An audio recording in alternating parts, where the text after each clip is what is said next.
Hello friends, good morning. आज है 29 जुलाई 2024। 29 जुलाई से बनने वाले करंट अफेयर के जितने भी इंपॉर्टेंट क्वेश्चन हैं सारे हम इस वीडियो में डिस्कस करेंगे और हर क्वेश्चन से जुड़े इंपॉर्टेंट फैक्ट आपको बताएंगे। लास्ट में आपसे एक क्वेश्चन भी पूछेंगे, उसका आंसर आपको कमेंट बॉक्स में देना है। और इस वीडियो की PDF फाइल चाहिए तो वीडियो के डिस्क्रिप्शन बॉक्स में टेलीग्राम का लिंक दे दिया गया है, वहाँ पर जाकर टेलीग्राम ग्रुप ज्वाइन कर लीजिए, वहाँ पर आपको इसकी PDF मिल जाएगी। तो चलिए शुरू करेंगे। वीडियो को शुरू करने से पहले आपसे रिक्वेस्ट है, अगर आप हमारे यूट्यूब चैनल पर पहली बार हैं तो चैनल को सब्सक्राइब कर लीजिएगा, वीडियो को लाइक कर दीजिएगा एंड शेयर करिए एंड जो भी आपके सजेशन हो उसे कमेंट बॉक्स में ज़रूर बताइएगा। तो चलिए देखेंगे आज का हमारा पहला क्वेश्चन।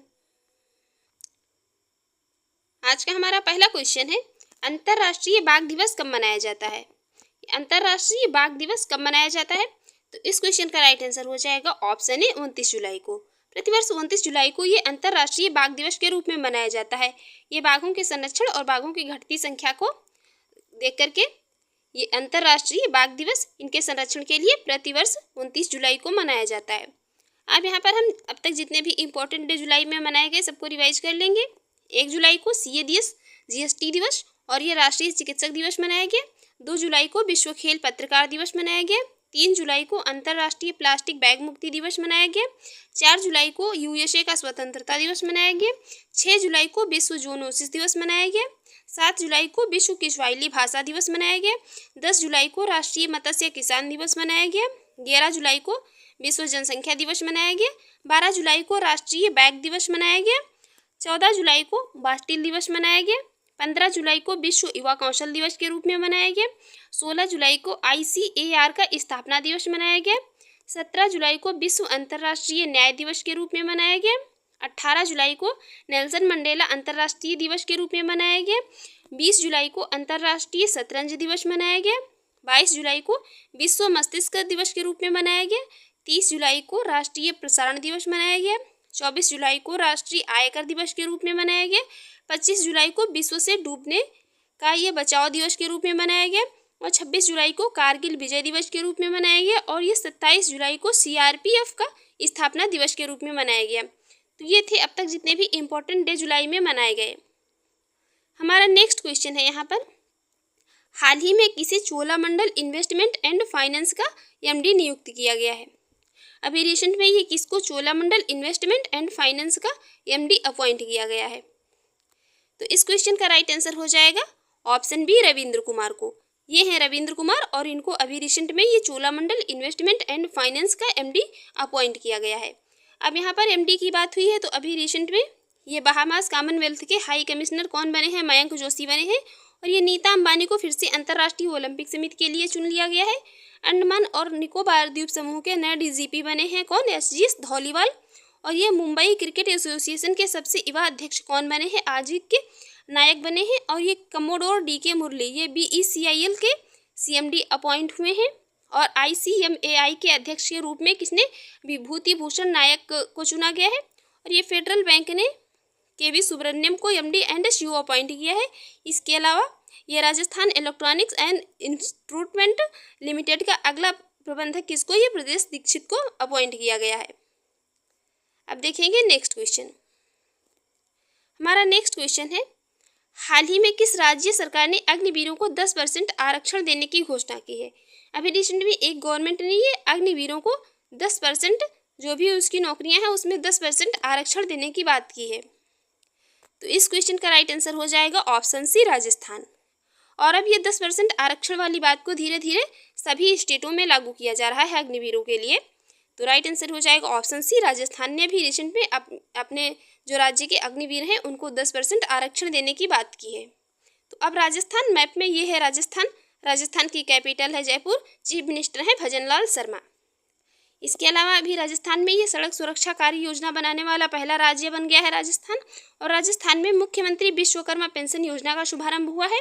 राजस्थान में लौह अयस्क के अभी विशाल भंडार रिसेंट में ही पाए गए हैं। और राजस्थान के मुख्य सचिव के रूप में किसने? ये सुधांश पंत को नियुक्त किया गया है। और राजस्थान के DGP का अतिरिक्त कार्यभार संभाला है किसने? उत्कल रंजन ने। इसके अलावा ईस्टर्न राजस्थान या कैनल प्रोजेक्ट पर राजस्थान और मध्य प्रदेश के बीच सहमति हुई है।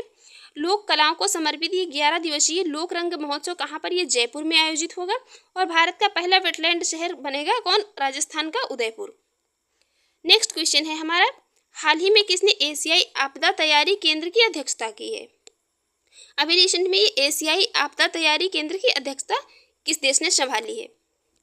तो इस क्वेश्चन का राइट आंसर हो जाएगा ऑप्शन ए भारत। अभी रिसेंट में अपने देश भारत ने एशियाई आपदा तैयारी केंद्र की अध्यक्षता संभाली है।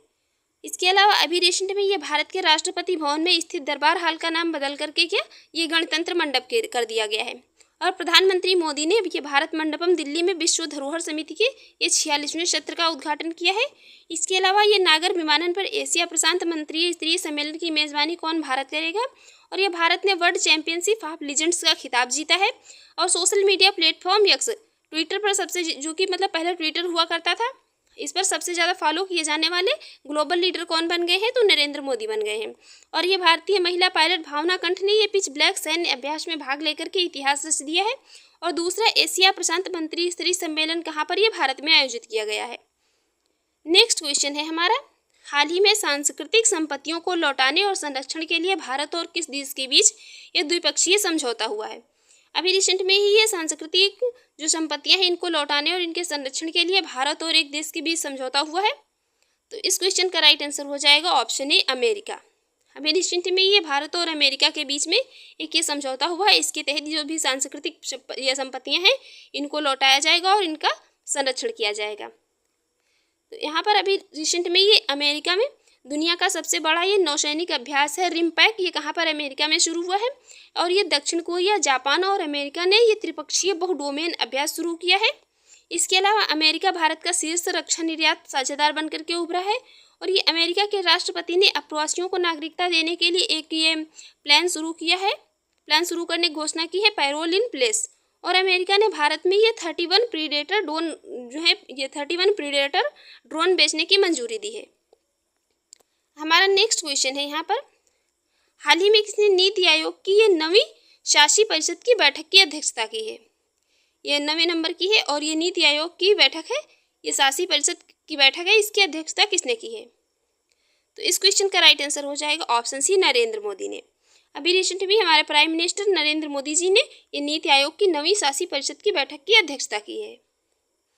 हमारा नेक्स्ट क्वेश्चन है, हाल ही में किस आईआईटी ने सुंदर पिचाई को एक ये डॉक्टर ऑफ साइंस की उपाधि से सम्मानित किया है? अभी रिसेंट में एक आईआईटी ने ये सुंदर पिचाई को डॉक्टर ऑफ साइंस की उपाधि से सम्मानित किया है। तो इस क्वेश्चन का राइट आंसर हो जाएगा ऑप्शन ए आईआईटी खड़गपुर। अभी रिसेंट में आईआईटी खड़गपुर ने ये सुंदर पिचाई को डॉक्टर ऑफ साइंस की उपाधि से सम्मानित किया है। अब यहाँ पर बात आईआईटी की हुई है, तो अभी रिसेंट में ही आईआईटी जोधपुर हिंदी और अंग्रेजी में बीटेक की पेशकश करेगा। और आईआईएससी बेंगलुरु के वैज्ञानिकों ने ये तपेदिक अनुसंधान के लिए 3D फेफड़े का मॉडल विकसित किया है। और आईआईटी दिल्ली के एक छात्र हैं ये कलश गुप्ता, इन्होंने विश्व की सबसे बड़ी कोडिंग प्रतियोगिता जीती है। और उत्तर प्रदेश सरकार ने ये बेहतर आपदा प्रबंधन के लिए आईआईटी रुड़की के साथ समझौता करने का फैसला लिया है। और ये आईआईटी गुवाहाटी, इसने ये उन्नत स्वास्थ्य देखभाल के लिए ये स्वस्थ परियोजना का उद्घाटन किया है। और भारतीय नौसेना ने आईआईटी कानपुर के साथ नवाचार और अनुसंधान के लिए समझौता ज्ञापन पर हस्ताक्षर किए हैं। इसके अलावा आईआईटी रोपड़ के शोधकर्ताओं ने सतलज में एक दुर्लभ धातु टैटलम की खोज की है।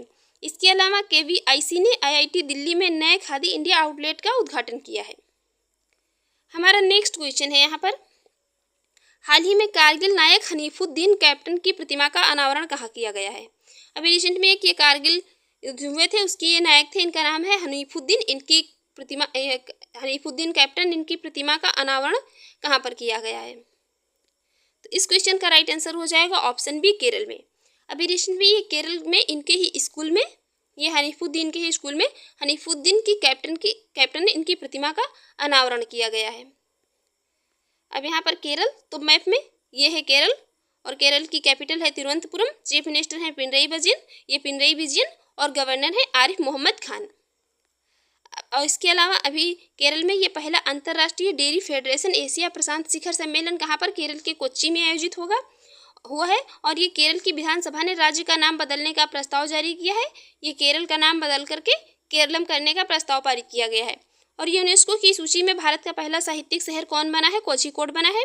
और केरल के कोच्चि में ये 25 से 28 जुलाई तक मालाबार नदी महोत्सव 2024 का आयोजन किया गया है। और केरल सरकार ने एक नई ई गवर्नेंस पहल के स्मार्ट स्कूल लॉन्च किया है। और भारत की सबसे 30 सौर इलेक्ट्रिक नाव है वाराकुडा नाम है इसका, इसको कहाँ पर? केरल में लॉन्च किया गया है। और केरल में ये पारूमाला पेरुनल उत्सव मनाया गया है। हमारा नेक्स्ट क्वेश्चन है यहाँ पर, हाल ही में कहाँ ये मंडेला विरासत स्थलों को यूनेस्को विरासत का दर्जा मिला है। ये मंडेला विरासत स्थल कहाँ पर है, इनको अभी रिसेंट में ही यूनेस्को विरासत का दर्जा मिला है। तो इस क्वेश्चन का राइट आंसर हो जाएगा ऑप्शन ए, दक्षिण अफ्रीका में। ये कहाँ पर है, साउथ अफ्रीका में है, और अभी इनको ये यूनेस्को विरासत का दर्जा मिला है।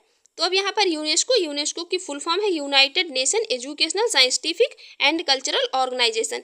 इसकी स्थापना कब हुई थी, तो ये 1945 में हुई थी।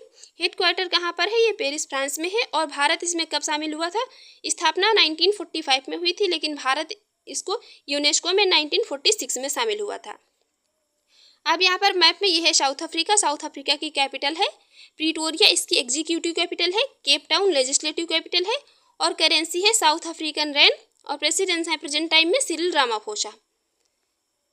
हमारा नेक्स्ट क्वेश्चन है यहाँ पर, हाल ही में भारत और किस देश ने त्वरित प्रभाव परियोजना और डिजिटल समाधान पर समझौता किया है।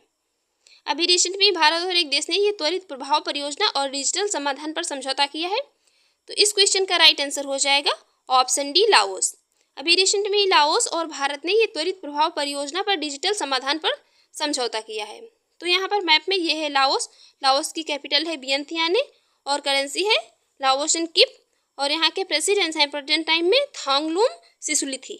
कौन है, थांगलुम, ये थांगलुम सिसुलिथी प्रेसिडेंट है प्रेजेंट टाइम में लाओस के।